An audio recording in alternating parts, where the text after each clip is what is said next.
I'm sitting here looking at a Celtic cross that I had my friend Steve Fraser carve about 12 or 13 years ago. And we have since moved from this property, but this space has many sacred memories for me. I've spent an awful lot of time sitting on this bench, looking out at this horizon with the cross in my face, thinking about my relationship with Jesus.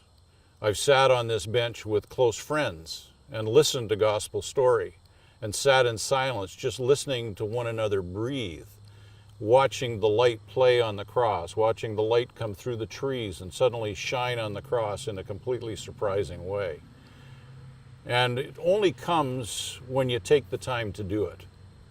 And one of the core and yet most difficult things that we have to deal with in Touchstone is that we know that silence and reflection and developing inner silence, becoming quiet, slowing down, are cores to nurturing our friendship with Christ. And yet the hardest thing to do in our active and very busy and connected to every kind of social media device known to man, it's very hard to disconnect enough that we are connecting to the eternal. And yet my experience in my own life and with hundreds and hundreds of our friends in Touchstone is that if we take the time to sit quietly and to disconnect from all the tools that we are receiving inputs in and try to find a way to connect to the eternal, our lives become transformed. We gaze on Jesus in a gospel story for 20 minutes. We take time in a morning and say, as long as my coffee is warm, I'm going to sit quiet. So I'm having coffee with God.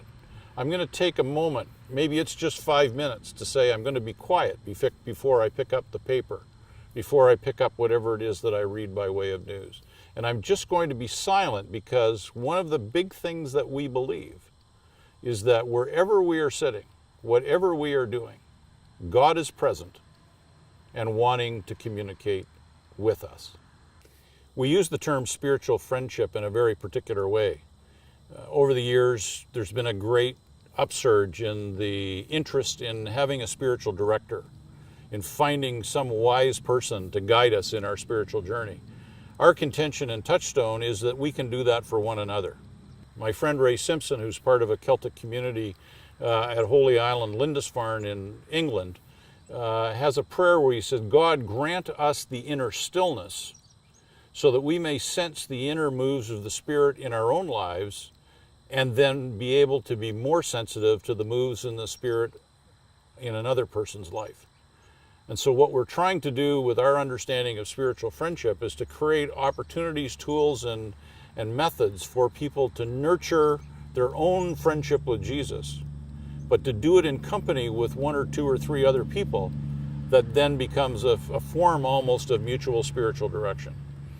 We find that by taking time in conversation with one another, our friendships are enhanced. A very important part of friendship is listening, and listening deeply, listening between the lines, listening to the body language, listening to the energy in another person.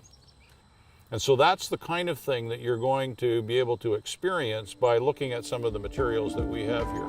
We want you to be in deep conversation with God in your own inner being, and we would like to nurture deep conversations about that inner journey with a few friends to your benefit and to theirs.